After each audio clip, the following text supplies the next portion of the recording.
y'all, it's Jessica from Sloppy Swatches. Today I have swatch and review of the Spring 2017 collection that's available right now from Colores de Carol. These were sent to me for review and I'll link her storefront and social media down below. These have been out for a hot minute, so there are a ton of really amazing swatches of these already available, but I figured I would go ahead and show you mine. These will retail at $11 a piece or $80 plus shipping for the entire collection, so I'll go ahead and get right into the swatches.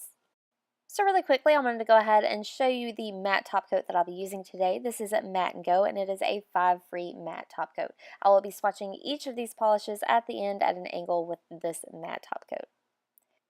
So first up is Lily, and Lily is described as a white crowley base with medium dots of pink, fuchsia, purple, blue, and light blue. I think these are matte circle glitters, as well as pastel hearts and stars. So this is one of the most fun crowley mixes I've seen. I've kind of fallen out of love with crowleys recently, but this one is just adorable and kawaii on the nail. So I'll go ahead and show you a quick brush shot, and I'll show you how Lily swatched on my natural nail. Now I have had this collection for a bit. My queue has gotten just out of control. I'm trying to break it back down. So I didn't get any glitters in this first swipe, just one little purple one there.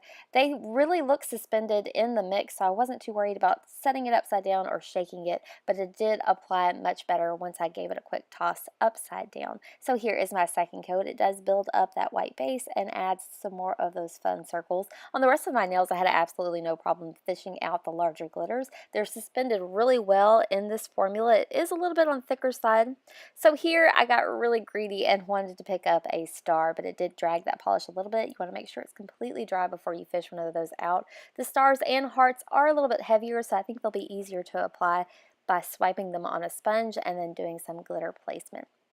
But here is a look at that completed mani before top coat. This one does dry down surprisingly almost flush. A really good texture here. This is my swatch photo under artificial lighting, and then once more at an angle with matte top coat, which I really prefer with this polish. Next up is Abby, and this is described as a fuchsia pink base with a multi-chrome shimmer, green to gold to purple and gold dust shimmer and micro hollow glitter. So I did get a lot of the gold to come across here. The rest was a little bit more subtle. I'll go ahead and show you a brush shot, and I'll show you how Abby swatched on my natural nail. So here is one easy coat. You do get a large amount of that pink pigment. It did go on really nicely and smoothly. A little bit patchy, but a second coat is going to bring that completely opaque for me. I did get a ton of that gold shimmer on the nail. I think it translates really nicely. So I'll let that dry and then come back in and show you my second coat. So here is the second coat, and it does bring this one completely opaque. It is a bit of a thicker second coat, but I think even with a thinner one, this does build up nicely on itself. I'm really loving that this is a bright fuchsia pink for spring. I'm really ready for bright, vibrant colors. So here's a look at that completed mani before top coat. Again, this one does dry down fairly glossy.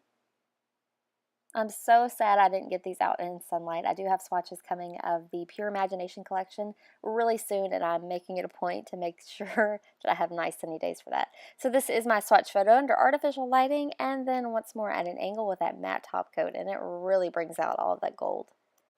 This next polish is my number one top pick. This is Ava, and Ava is described as a salmon pink base with multi-chrome shimmer from purple to violet to reddish gold, micro holographic flakes, and a multi-chrome flakes that shift from red to gold to orange.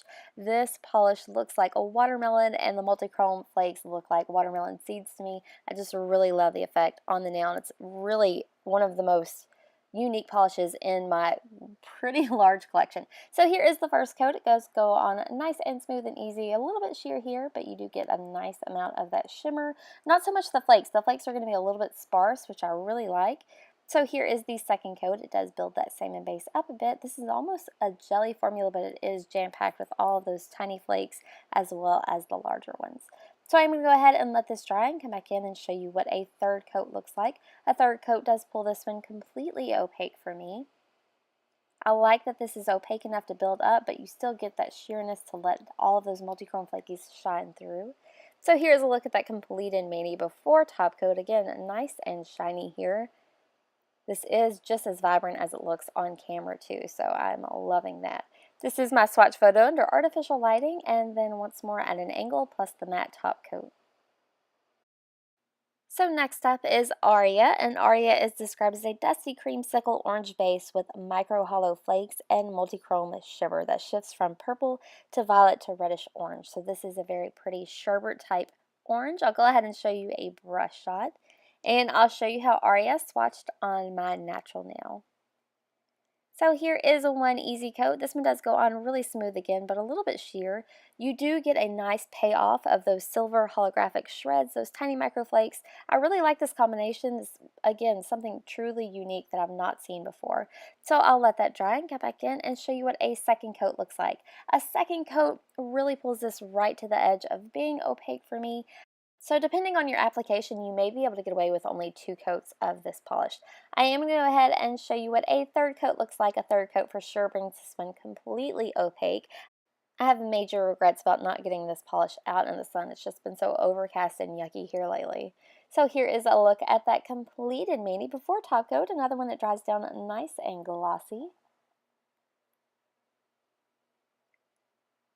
This is my swatch photo under artificial lighting, and then once more at an angle with a matte and go top coat.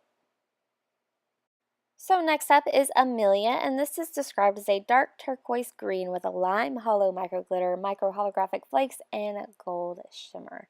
I think all of these elements do play nicely in this polish, and they do translate well to the nail. I'll go ahead and show you a brush shot, and I'll show you how Amelia swatched on my natural nail. So here is one easy coat. Again, these just go on so nice. I haven't met a Colores de Carol polish that didn't have a good formula. This one is a little bit sheer at one coat, so I will let this dry and then come back in for a second. So here is my quick second coat. I do love the turquoise glitters in this polish. It really brightens it up and makes it something that you can travel all the way to summer with. A second coat does pull this one completely opaque for me. I did maybe get a little flash of nail line, so if you don't like that, you may want to go in for a third. But here is a look at that completed mani before top coat. Another one that dries down nice and glossy. I do love this polish with the matte top coat too. So this is my swatch photo under artificial lighting, and then once more at an angle with that matte top coat. So next up is a Mila, and Mila is described as a light blue cream with electric blue microflakes, a multichrome shimmer that shifts from purple to violet to reddish gold, iridescent color shifting glitters that I love so much that shift from red to gold to green, and micro hollow flakes and light blue micro hollow glitter. So tons of elements going on in here. I'll go ahead and show you how Mila swatched on my natural nail. And if you are a shimmer lover, this does have a very delicate shimmer. This is one of my top favorites, just really pretty. It does go on a little bit sheer and it needs some help building up. So this is one coat. I'll let this dry and then come back in for a second coat. So here is my second coat. I did end up going in for a thinner second coat here, which I'm usually not about, so I had to dip my brush a little bit to get a full second coat. This does build it up, but it was still a little bit sheer, so I'll let this dry and then show you what a third coat looks like. So here is my third and final coat, and this does bring this one completely opaque for me. As much as I love this one glossy to help bring out all that shimmer, it really looks cool matte as well. It brings out all that iridescent micro glitter. So here is a look at that completed mani before top coat. The shimmer was a little bit hard to catch on camera, but it is definitely there. This is my swatch photo under artificial lighting, and then once more at an angle with that matte top coat. So the last cream I have today is Olivia, and this is described as a medium lavender cream with a multichrome shimmer that shifts from purple to blue to green, iridescent blue to purple micro glitter, and micro holographic flakes. So another really delicate, beautiful polish. This is pulling a little bit pink on my camera. It is definitely more purple. I'll go ahead and show you a brush shot, and I'll show you how Olivia swatched on my natural nail. So here is a one easy coat. Again, really smooth, really easy. It's not too thick or too thin, but it is a little bit sheer. So I'll let this dry and then come back in and show you what a second coat looks like. So here is my second coat. I am going to build it up with a bit of a thicker second coat, and this is another one that really bounces on the edge of being a 2 and 3 coater. It's definitely going to be personal preference as well as application. So I am going to go ahead and let this dry and show you what a third coat looks like. So here is my third and final coat, and it does bring this one completely opaque, plus adds more of those flakies, which I'm never going to be mad about. This one does dry down just a tiny bit textured due to those flakies, so you'll definitely want a top coat to help smooth them out. Here's a look at that completed mani before top coat.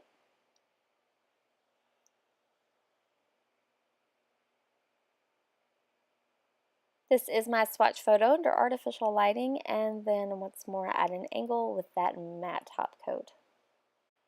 So lastly today is Camellia, and this is a holographic top coat with 4 different multi-chrome flakes, multi-hollow flakes, and 3 different sizes of the iridescent color shifting glitters. So this is definitely a top coat. It's not something that you'll really want to wear on its own. I'll go ahead and show you a brush shot, and I'll show you how Camellia swatched over black for me today. So I am using Tux Polish's Onyx as my #1 favorite black cream. I'm just going to do one easy coat. This top coat is beautifully dense with all of that linear holographic glitter. I think this is a great topper, especially over darker colors. It's going to be a little bit stronger. You can use it over anything you want. Those flakes are also a really cool addition. So here's a look at that completed mani before top coat. You don't really need to add a top coat over this. It is a top coat. It's going to dry down nice and flush, even with those flakies. This is my swatch photo under artificial lighting, and then again with a matte top coat. Holographic glitter is usually not something you matte top coat, but it really brings out all of those flakies, and I don't regret it at all. So that wraps up today's swatch and review of the Spring 2017 collection. If you're interested, I will link her storefront and social media down below. If you'd like to see more photos, I do have those available on my blog at sloppyswatches.wordpress.com, or you can follow me on Instagram at sloppyswatches. So thanks so much for watching, guys. See you next time.